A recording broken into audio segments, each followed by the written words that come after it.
కర్నూలు జిల్లాలో పర్యటనలో భాగంగా సీఎం చంద్రబాబు నాయుడు మాట్లాడుతున్నారు. లైవ్ ద్వారా చూద్దాం. వారు అక్కడికి వస్తున్నారు. ప్రపంచం మెచ్చుకునే విధంగా ఈ యోగా డే చేపిస్తానని మీ అందరికీ హామీ ఇస్తున్నా. ఇది ఒక చరిత్ర. యోగా అనేది మన పూర్వీకులు మనకి వరం, ఒక వారసత్వం. ఈ విషయం మీరు గుర్తుపెట్టుకోవాల్సిన అవసరం ఉంది. ఎందుకంటే చాలా మంది పేదవాళ్ళు ఆ రోజు ఎన్నో ఇబ్బందులు వస్తున్నాయి. అదే మరి ఆరోగ్య సమస్యలు వస్తున్నాయి. ఇంకో పక్క అందరం కూడా ఆధునికమైన ప్రపంచంలో చాలా బిజీ అయిపోతున్నాం. ఎవరు కూడా సెల్ ఫోన్ చూడకుండా ఉండలేకపోతున్నారు. ఆ సెల్ ఫోన్ల వల్ల గంటల తరబడి సెల్ ఫోన్ అంటే భార్య లేదు, భర్త లేదు, కొడుకు లేదు, బిడ్డ లేదు, ఆ సెల్ ఫోన్ చూసుకుంటూ కూర్చుంటున్నాం. దీనివల్ల లేనిపోని టెన్షన్లు వస్తున్నాయి. అందుకని ప్రతిరోజు ఒక అర్ధ గంట 45 నిమిషాలు మీరు యోగా చేస్తే అన్ని రోగాలు పటాపంచలైపోతాయని చెప్పి కూడా నేను మీకు అందరికీ విజ్ఞప్తి చేస్తున్నా. హాస్పిటల్ పోయే పని ఉండదు. అందుకే ఈ యోగా డేని ఒక నెల, ఈ నెల 21 నుంచి జూన్ 21 వరకు ఈ కార్యక్రమాన్ని చేస్తాం. కొన్ని లక్షల మంది ఆన్లైన్, ఆఫ్లైన్లో ట్రైనింగ్ ఇస్తాం. కొంతమందికి సర్టిఫికెట్లు ఇస్తాం.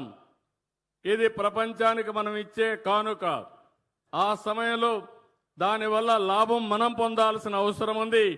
దీనికి నేను శ్రీకారం చుడతానని మరొక్కసారి మీ అందరికీ హామీ ఇస్తున్నా. ఇంకో పక్కన మీరందరూ ఒక్కసారి గుర్తుపెట్టుకోవాల్సిన అవసరం ఉంది. ఈరోజు నేను ఇక్కడికి వచ్చింది నెట్ జీరో వేస్ట్. అంటే నెట్ జీరో అంటే చాలామంది అనుకుంటారు ఈ చెత్త అంటే చెత్త అని. దీనికి ఒక విషయం మీరు గుర్తుపెట్టుకోవాల్సిన అవసరం ఉంది. ఒకసారి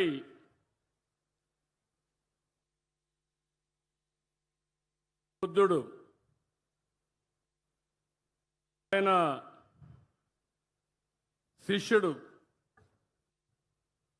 ప్రతిరోజు చాలా బిజీగా ఉండేవాడు.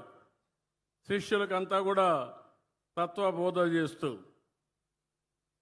ఒకరోజు గురువు గారు అందరిని పిలిపించి మాట్లాడితే ఒక శిష్యుడు దగ్గరకు వచ్చి, గురువు గారు మీరు ప్రపంచంలో అందరి గురించి ఆలోచిస్తున్నారు, మీ సొంత శిష్యుల గురించి మీరు ఆలోచించడం లేదు, కాబట్టి ఇది నేను ఒక విషయం కోరాలనుకుంటానని చెప్తాడు.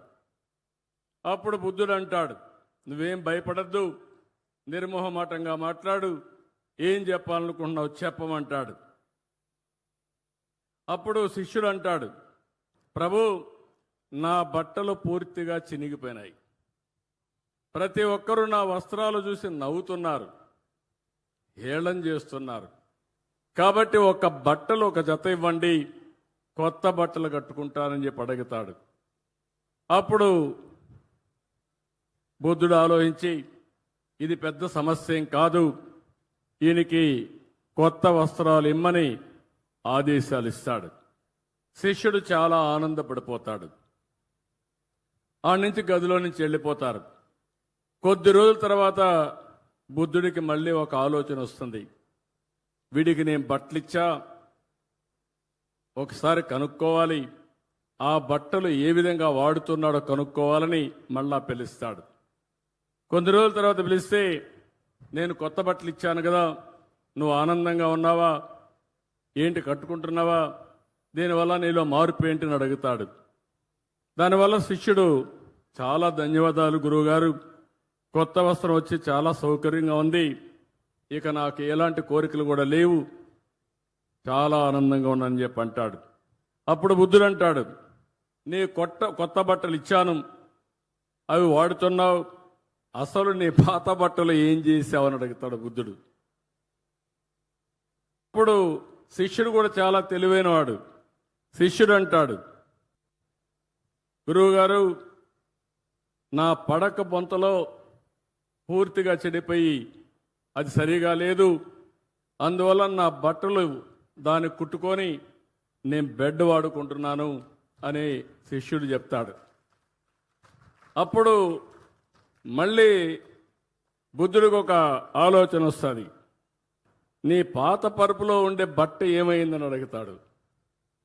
దానిపైన ఆ బొంతం తీసుకొని కిటికీకి కట్టనగా కట్టాను గురువుగారు అని చెప్తాడు. అప్పుడు గురువుగారు అడుగుతారు, నువ్వు దానికి కట్టనగా కట్టావు, మరి పాత తెర ఉంది కదా దాన్ని ఏం చేసావంటాడు.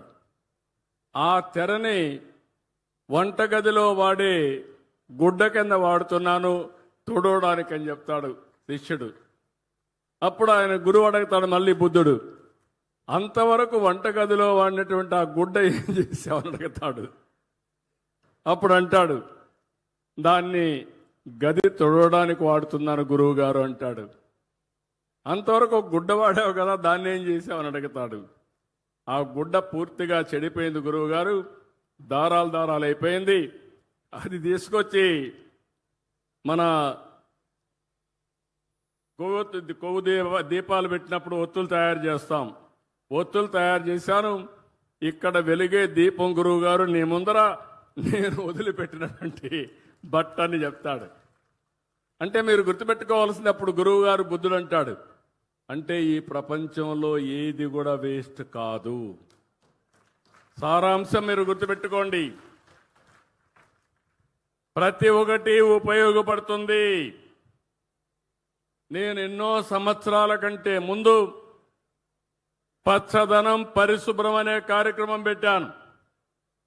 ఆ కార్యక్రమాన్ని నేను ఆ రోజు అమలు చేశాను. ఈరోజు మీరు చూస్తే నేను పెట్టినటువంటి కార్యక్రమం ఎక్కడికక్కడ సర్క్యులర్ ఎకానమీ. మీ ఇంట్లో మీరు తయారు చేసి వాడిన తర్వాత అనేక వేస్ట్లు వస్తున్నాయి, చెత్త. నేను అందుకే కొత్తగా తీసుకున్న తడి చెత్త, పొడి చెత్త. ఇంత మునుపు మీరు ఒక్కసారి చూస్తే చెత్తంతా రోడ్డు పక్కన గుట్టలు గుట్టలుగా వేసేవాళ్ళు. గడిచిన ప్రభుత్వం ఒక్క పట్టణ ప్రాంతాల్లో 85 లక్షల మెట్రిక్ టన్నులు చెత్త వదిలిపెట్టిపోయారు. నడి రోడ్లో చెత్త ఉంది. నేను ఒకటే చెప్పాను మా మంత్రి నారాయణ గారికి, మీరేం చేస్తారో నాకు తెలియదు. అక్టోబర్ 2వ తారీఖున ఈ రాష్ట్రంలో ఎక్కడా ఒక టన్ను కూడా చెత్త లేకుండా చేసే బాధ్యత నారాయణ గారు మీదంటే, ఇప్పటికి 55 లక్షల మెట్రిక్ టన్నులు చెత్త పూర్తిగా నిర్మూలించే పరిస్థితికి వచ్చాడు. అక్టోబర్ 2వ తారీఖుకి